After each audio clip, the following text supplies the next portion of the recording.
Asian paint company को बेचो और बर्जर पेंट कंपनी को खरीदो। सर आप ये क्या कह रहे हो? तो देखो, मैं ऐसा नहीं कह रहा, बल्कि मार्केट में बड़े बड़े ब्रोकर्स ऐसा कह रहे हैं। तो आज के इस वीडियो में हम बात करने वाले इंडिया की one of the top company of paint manufacturing sector Berger paints के ऊपर। एंड आज के इस वीडियो में हम बर्जर पेंट कंपनी के शेयर होल्डर्स के लिए बर्जर पेंट कंपनी की कुछ स्पेसिफिक पॉजिटिव न्यूज़ के ऊपर यहाँ पे डिस्कशन करेंगे। कुछ पॉइंट्स के ऊपर हम आज के इस वीडियो में यहाँ पे डिस्कशन करेंगे। वाकई काफ़ी इंपॉर्टेंट वीडियो रहने वाला है, बट उससे पहले चैनल को सब्सक्राइब करना मत भूलना। तो देखो, बर्जर पेंट कंपनी की जो करंट मार्केट प्राइस चल रही है वो है रफली अराउंड 563 रुपये से करीब। एंड देखो, बर्जर पेंट कंपनी ना अपने आप में ही one of the high quality stock आप इसे कंसिडर कर सकते हो। पर्सनली मेरे पोर्टफोलियो में बर्जर पेंट, एशियन पेंट, दोनों के दोनों कंपनियां मेरे पोर्टफोलियो में। दोनों के दोनों क्यों खरीदे सर? देखो, अगर आप किसी सेक्टर में इन्वेस्ट कर रहे हो, चाहे वो केमिकल सेक्टर हो, चाहे वो पेंट सेक्टर हो, चाहे वो इंडियन ऑटोमोबाइल इंडस्ट्री का सेक्टर हो, चाहे फिर वो ऑटोमोबाइल इंडस्ट्री हो गया, चाहे मतलब कोई सा भी सेक्टर हो, ठीक है। अब ये पेंट सेक्टर हो गया, तो पेंट सेक्टर में टॉप दो कंपनियां कौन है? एक अपनी एशियन पेंट, दूसरी अपनी बर्जर पेंट, ठीक है। सो दोनों के दोनों कंपनियों में जब आप पैसा इन्वेस्ट करते हो, ज़्यादा कोई भी कंपनी रिटर्न कमा के दे, अल्टीमेटली फायदा देखो आपको होगा ही होगा। अगर आपने एशियन में ही पैसा इन्वेस्ट कर रखा है, अनुसार एशियन ने अच्छा परफॉर्म नहीं करा, तो लगभग हमेशा ऐसा ही होता है। अगर आप बैंकिंग स्टॉक उठा के देख लो, पेंट केमिकल सेक्टर उठा के देख लो, जो सेक्टर की टॉप की कंपनी वैसा परफॉर्म करेगी, वैसे सा ही परफॉर्मेंस हमें बाकी कंपनियों का भी वहाँ पे देखने को मिलता है, ठीक है। अब वो यहाँ पे हमारा आज का टॉपिक नहीं है। अभी अगर आप बात करते हो एशियन पेंट कंपनी के लाइक प्रीवियस परफॉर्मेंसेस के बारे में, तो पिछले एक महीने के अंदर Asian paint company as such market में कुछ खास नहीं कर पाई। 6 महीने की बात करता हूँ, 6% की गिरावट देखने को मिली। एंड एक साल के अंदर एशियन पेंट कंपनी ने यहाँ पे हमें रफली अराउंड 15% तक के रिटर्न्स कमा के दिए। अभी देखो, ये बात मैं यहाँ पे एडमिट करता हूँ, जो अपनी एशियन पेंट कंपनी है ना, ठीक है, जो अपनी एशियन पेंट कंपनी है वो बर्जर पेंट कंपनी से 3 गुना बड़ी है। मतलब 3 बर्जर पेंट कंपनियां जब आप लोगे, ठीक है, बर्जर पेंट अगर आप देखते हो तो बर्जर पेंट जैसी 3 कंपनियां जब आप मिलाओगे, तब वैसी एक एशियन पेंट कंपनी बनती है। मतलब इतनी बड़ी कंपनी है Asian paint. Asian paint company के रिटर्न्स कितने थे पिछले एक साल के? 2.5% के। बर्जर पेंट के रिटर्न कितने पिछले एक साल के?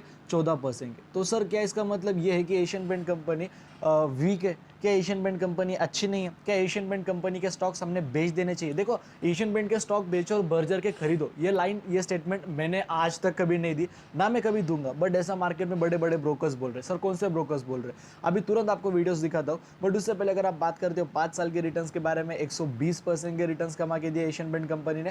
एंड एक बात यहाँ पे एक और समझो, मैक्सिमम रिटर्न्स कंपनी के 38,000% के, जो कि अगेन एशियन पेंट से ज़्यादा है। नाउ मैं कौन सा पॉइंट आपको कह रहा था, क्या आप कौन सी बात को समझो कह रहा था? तो लेट डिस्कस अबाउट इट। उसके बाद हम न्यूज़ की तरफ भी बढ़ेंगे, न्यूज़ के ऊपर भी यहाँ पे काफ़ी बातचीत करना बाकी है। सो यस, अभी अगर आप देखते हो जो बर्जर पेंट कंपनी के 5 साल के रिटर्न है, दे आर समवेयर बिटवीन 120%। 5 साल में 120% के रिटर्न कमा के दिए, डेफिनेटली काफ़ी बढ़िया रिटर्न है। बट द पॉइंट इसकी एशियन पेंट कंपनी पिछले 3 सालों से कंटिन्यूसली बिल्कुल भी अच्छा परफॉर्म नहीं कर पा रही। पिछले 3 साल से कंपनी कंटिन्यूसली साइडवेज पैटर्न में। सर क्या कोई दिक्कत है इस कंपनी में? तो ऐसा नहीं कि बस एशियन पेंट, अभी अगर बस बर्जर पेंट, अभी अगर आप एशियन पेंट का भी परफॉर्मेंस देखोगे, डिट्टो सेम है, ठीक है। एशियन पेंट का परफॉर्मेंस डिट्टो सेम है। पिछले 3 सालों से वो कंपनी भी मार्केट में कुछ भी अच्छा परफॉर्म नहीं कर पाई है। एकदम सेम टू सेम परफॉर्मेंस है एशियन पेंट कंपनी का भी। ऐसा क्यों हो रहा है सर? देखो, बेसिकली ये जो 120% के रिटर्न डेफिनेटली अच्छे, ये बात है देखो केमिकल सेक्टर की। ये कंपनियां अल्टीमेटली पेंट सेक्टर में काम करती है, बट अल्टीमेटली ये सेक्टर आता है केमिकल में। केमिकल से ही तो पेंट बनता है। तो ये केमिकल सेक्टर की जितनी भी कंपनियां आप उठा के देख लो, अगर आप केमिकल की स्पेशलिटी केमिकल की बात करते हो, आरती इंडस्ट्री, दीपक नाइट्रेट, नवीन फ्लोरिन इंटरनेशनल हो गई, अल्काइल एमाइन हो गई, लक्ष्मी ऑर्गेनिक हो गई, यशो इंडस्ट्री हो गई, दीपक नाइट्रेट हो गए, जितने कंपनियों के नाम लो उतने कम है। अगर मैं पेंट सेक्टर की बात करता हूँ ना, अगर आप बात करते हो पेंट सेक्टर की, एशियन पेंट, बर्जर पेंट, न्यूरोलेक, शालीमर हो गई, बर्जर हो गई, इंडिगो पेंट हो गया, जितने कंपनियों के नाम उल्लू उतने कंपनियों के में 2-3 सालों से इनका परफॉर्मेंस अच्छा नहीं है मार्केट में। क्यों? क्योंकि ओवरऑल पूरा का पूरा केमिकल सेक्टर डाउन है।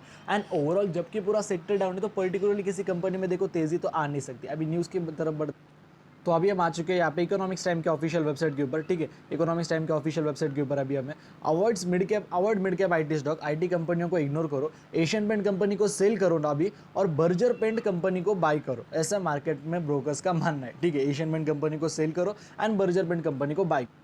अभी देखो सर, आपका इसके ऊपर क्या राय है? देखो, आपने ना जो मार्केट में एनालिस्ट होते हैं, जो मार्केट में ब्रोकर्स होते हैं, जो मार्केट में ब्रोकरेज फर्म्स होती है, जो कंपनियां होती है, एनालिस्ट कंपनी, एनालिसिस कंपनियां हो गई, उनके उनको आपने सुनना चाहिए, बट आपने उनको कभी ब्लाइंडली फॉलो कभी नहीं करना चाहिए, ठीक है। अभी उन्होंने कहा कि एशियन पेंट कंपनी को सेल कर दो, तो क्या आपने वाकई में सेल करना चाहिए? गलती से भी मत बेचो एशियन पेंट कंपनी, हीरा स्टॉक है वो।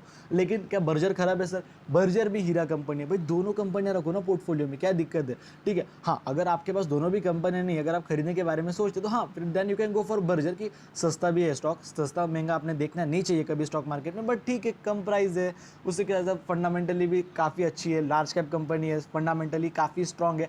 Asian paint is on next level, is on another level, but दोनों कंपनियां निफ्टी 50 के स्टॉक है, दोनों कंपनियां अच्छी है, दोनों फंडामेंटली स्ट्रॉन्ग है, दोनों मार्केट लीडर है अपने पर्टिकुलर सिंगल सेक्टर के अंदर, ठीक है, एंड दोनों अच्छी कंपनी है। बट डेफिनेटली आपने जब मार्केट में से ब्रोकर्स बोलते कि इसका ये कंपनी को बेचो और वो खरीदो, तो ये कभी नहीं करना चाहिए, दोनों कंपनियां पोर्टफोलियो में रखो।